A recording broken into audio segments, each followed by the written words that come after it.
Hello, everybody. I'm Larry Ridley. Welcome to the NFL on EA Sports. This week, we've got teams who went in opposite directions last week. With that, let's get up to Ford Field in Detroit. Here are Brandon Gaudin and Charles Davis.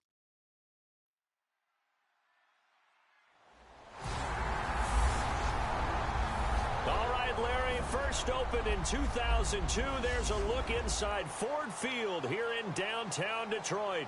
Today, we've got a matchup here in pivotal Week 7 between the Chicago Bears and the Detroit Lions.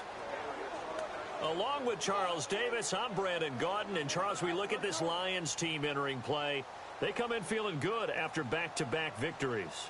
Meanwhile, for our visitors, the Bears, we're in October now, so everybody should be coming into form, shouldn't they? They really should, and what you have now is a full routine established about what you want to get done and full focus on the season.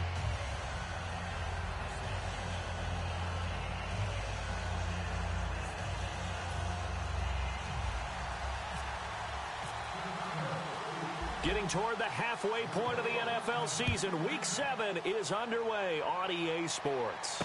This is taken at his 4. And he'll get it up to about the 26-yard line just across the 25. So here are the Lions now coming out for their opening drive. They'll be led out by a former Pro Bowl quarterback out of the University of Georgia, Matthew Stafford. Matthew Stafford is a big-arm guy who's learned how to temper some of his throws. Actually has added a lot more touch and accuracy as his career has gone along. Big-time confidence in his arm, though. Any throw you want, he can make it.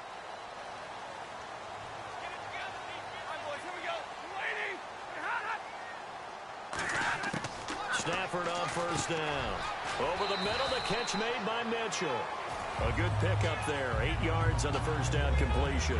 A good safe pass there right off the bat. That's almost a rhythm play. That's what we like to call it. Get them into rhythm early, something safe, something they're confident about, something they feel good.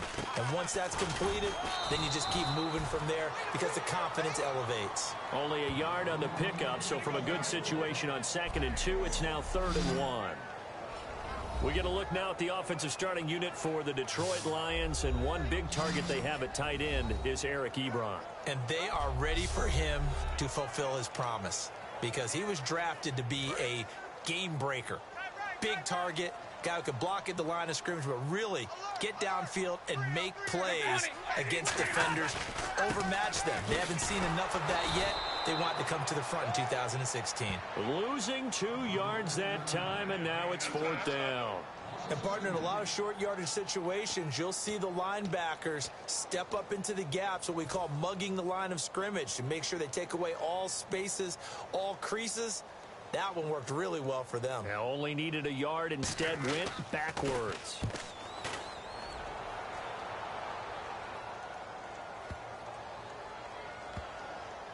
And a nice job here to down this one right on the 5-yard line.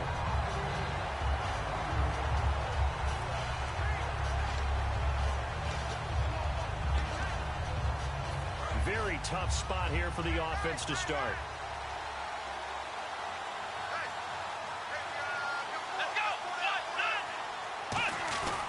This is Coleman on the carry. And a short gain here as he gets it up only to about the 6. Just a yard on the first down carry, so it's 2nd and 9. That first down play, all you want to do is wedge out any type of space and try and create enough room that if you have to run the punter out there, he can successfully complete the punt. Yeah, didn't get a ton there, but at least some positive yardage. Play clock winding down. They go with a fullback, Coleman. And he's going to be taken down shy of the 10, right around the 9-yard line. Give him 3 yards, and now they're left needing a conversion here on 3rd and 6. And that was a good collision right there. And I know this as a former defender. If you're playing linebacker, you're going through a checklist on every play on who you think's going to get the ball, where you think the ball's going to go. Rarely do you expect the fullback position to get it. And on that play he did, so you've got to steel yourself at that point because the contact is going to be strong. And they talked about how important the passing game was going to be against that defensive look. Good job there going to the air for the first down. It's all about preparation. It's all about planning, and then it's about execution. So put it all together in practice. Okay, this is what we think we're going to see. This is how they get to it. And then when the game comes, read it and attack it. Credit him with a 1-yard gain there to make it 2nd and 9.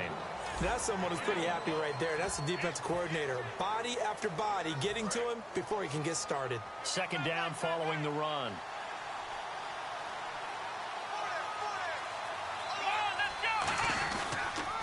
Here's Thomas Rawls with his first carry. And he'll wind up losing yardage here back at the 21-yard line. And they'll lose a yard that time, and that's going to lead to a 3rd down. Sean Robinson coming out of the University of Alabama. A big, physical, intimidating force who had to learn to play with more leverage. Otherwise, he's going to get blown off the ball in the NFL. Looks like he's learning his lessons after that play. Complete to Jason Witten. And he's brought down, but not before getting across midfield to the 45. Now, that play will end up on the highlights, and you'll see it all over the place. But what you won't see, the offensive line that bought the extra time, that allowed for the big completion downfield, those guys made that play possible.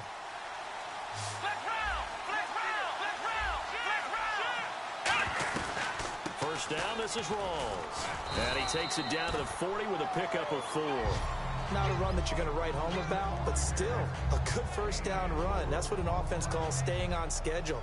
3 to 4 yards on first down, you're set up very well for the rest of the drive.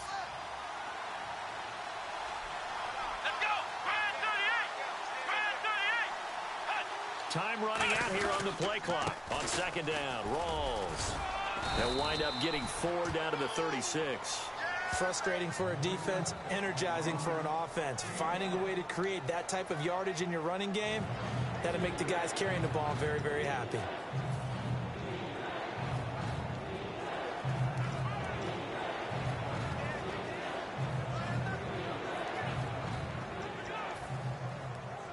This will be play number 8 here on the drive. It's 3rd and a yard. They'll try and sneak it here. He needed a yard. That's what he got, and it's going to earn him a new set of downs. Well, they pick it up on 3rd and 1 on the quarterback sneak, and that's not easily done because there are extra bodies in there on the defensive side, and they're moving forward at the snap. Yeah, I was certainly expecting a handoff, weren't you? Yeah, I totally was. I thought they'd go with a back, maybe try and get a lead blocker in front. But as you talk about in different games, those guys with confidence in their offensive line, they just want to move forward and get it. Going right side, he has Witten. Give him 10 yards on the pickup, and it'll be 2nd and very short. Almost not fair. The big guy running the corner route, being able to lean and push and get to where he wants. So how do you stop it? A lot of times you want to have a linebacker on him, a bigger body guy who can handle him physically. But a lot of times that doesn't work as well because his quickness often wins the route. And he's able to get it to the edge of the red zone at the 20-yard line. Smart approach there, using the run to pick up the first. And that was a defensive setup they prepared for this week, knowing that keeping it on the ground was the best way to attack it. And that means also that they're able to read them pretty well. All the things they prepared for, when they get to the line of scrimmage, they see it in pre-snap recognition and know exactly how to attack based on their planning and preparation. On the left side, a catch by White. And they've got it inside the 10 at the 8. It's a nice pickup of 12 yards, and it gives them a 1st and goal. I know many people like to throw to the tight end, maybe in a little flexed out position because he creates mismatches with his size. But slot receivers do the same thing with their quickness, their speed, and their route running savvy. They'll need to get the play off quickly. They'll try to run with Rawls. And he will maneuver his way down to about the 7. He'll get 2 out of that run, and it's going to bring up a 2nd and goal. Well, it's been the air game that's taken them down on this drive before they finally turned around and handed it off on the last play. And now they're looking for the big boys to get him in the end zone. Couldn't do it there. It'll be interesting to see. Offensive lines had to pass block a lot on this drive. Will they be able to revert and fire out and create some space in the run game? They'll drop to throw. This will be caught at about the 6. 6 yards is the pickup, and that'll lead to a 3rd down. When you execute a drag or a crossing route really well and give them a chance to let it develop a little bit, you can gain some significant yardage hitting your tight end on that one. They're not knocking on the door as they come to the line here on 3rd and goal from the 1. Here we go. The play clock's running down. Running with a fullback, Coleman. And he's into the end zone. Touchdown, Bears. Derek Coleman, his 2nd touchdown on the season. And the Bears have taken the early lead. Well, nothing complicated about that. That's old-school power football. And effective. And that's the key to everything, right? Sometimes we try and do too many things. Just hand it to the big guy and let him go forward.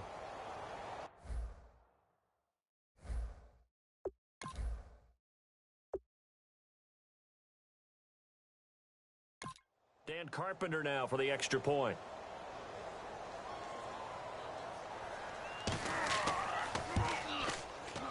And he's got it to make it 7-0 in favor of the Bears.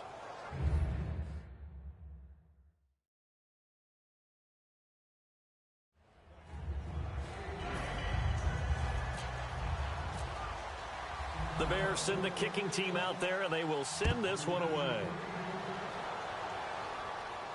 On the return, here comes Amir Abdullah.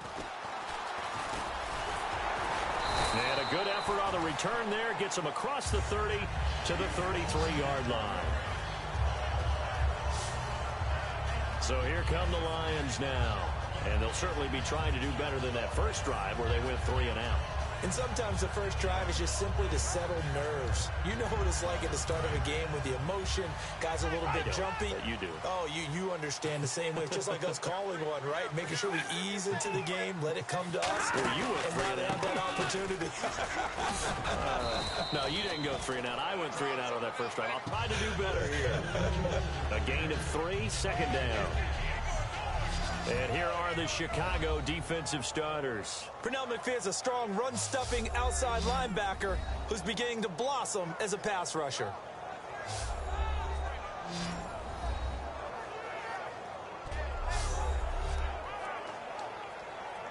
So the offense now dealing with a 2nd and 7.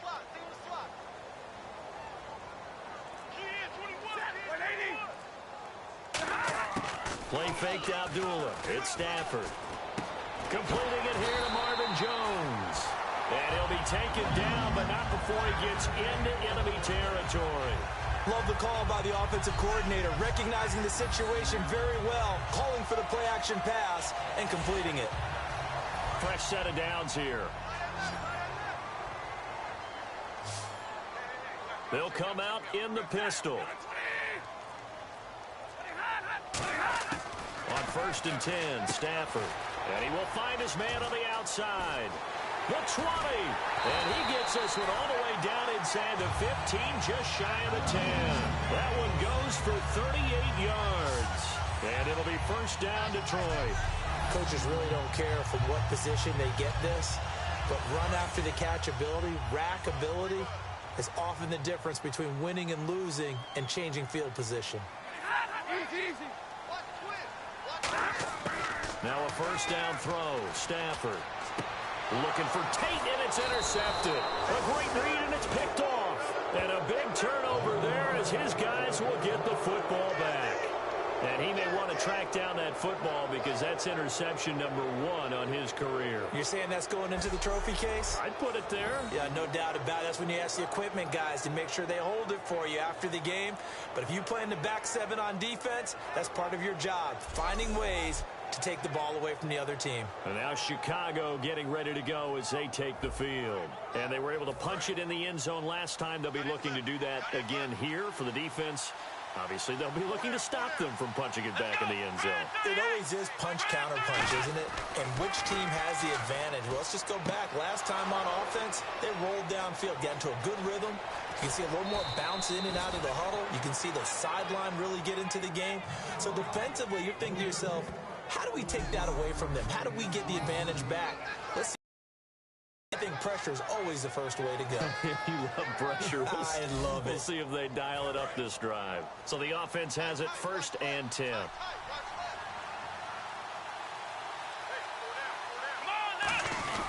They'll run it here. This is their fullback getting the carry. Give him a couple on the carry there. 2nd and 8. Now that's the defense that they were looking for, being able to get extra bodies to the point of attack to deal with the big guy carrying the ball. You really don't want to be in a position where it's a one-on-one tackle with him. They go with Coleman again, and he's going to get this one down near the 45-yard line. He'll pick up only a yard there, and it'll leave him with a 3rd and 7.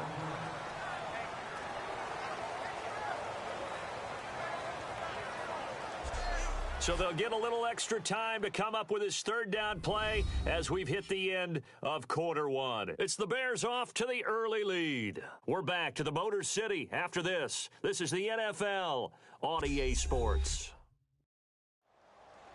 Brandon Gaudin, Charles Davis back with you as it's Bears football here to begin quarter number 2. They're on the march, but facing a 3rd down here.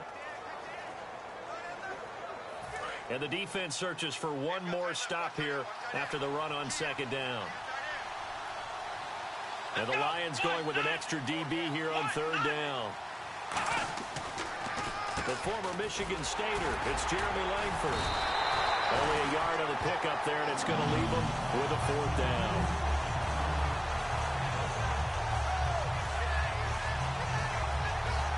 So on 4th down, on is the punter, Pat O'Donnell, to kick it away. Back deep for the Lions, it's Golden Tate. Play clock winding down.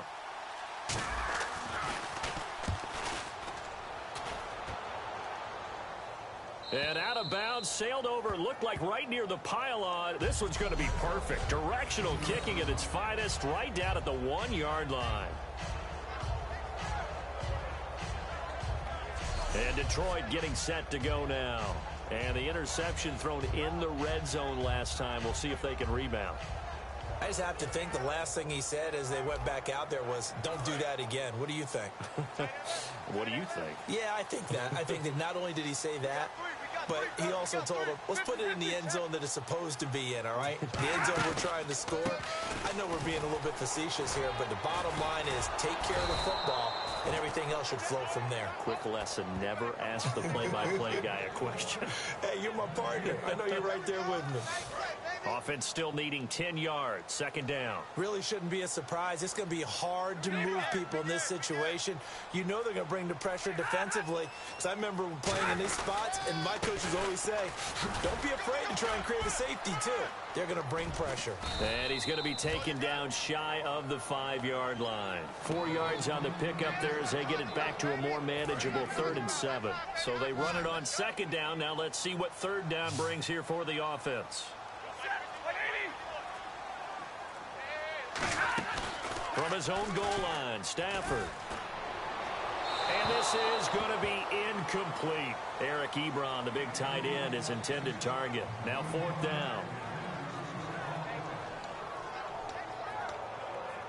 Here's Ryan Quigley now. On for his 2nd punt. He'd take a repeat of his first.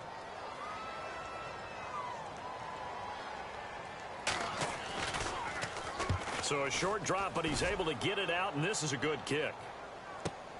Returnable here from the 38. It'll be a 51-yard punt that time. And the Bears take over.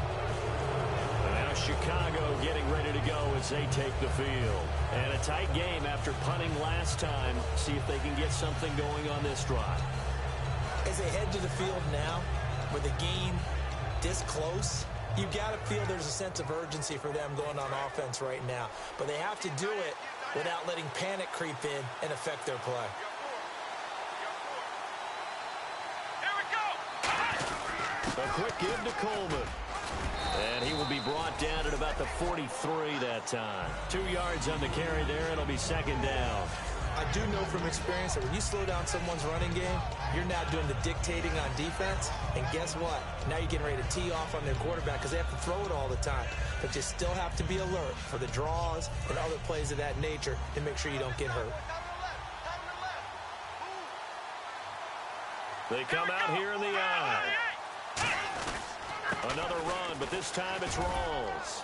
And he'll be taken down just shy of midfield. It's a gain of 6, moves him to a manageable 3rd and 2 situation.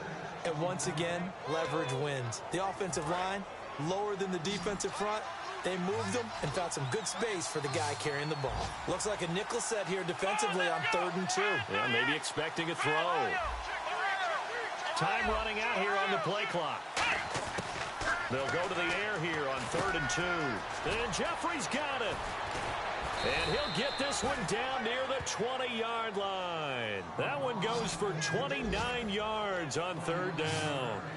Alshon Jeffrey so dangerous even when a defender's near him. He's got such a big body, ability to run, positions himself well, excellent control. And you're exactly right. Even if people are draped on him, he often comes up with the catch. He really symbolizes what people are looking for in receivers in today's NFL. They give it to Rawls. And able to push his way forward here for a good little gain. 5 yards is the tally on 1st down. That brings up 2nd and 5. And that's exactly what you want on a 1st down run.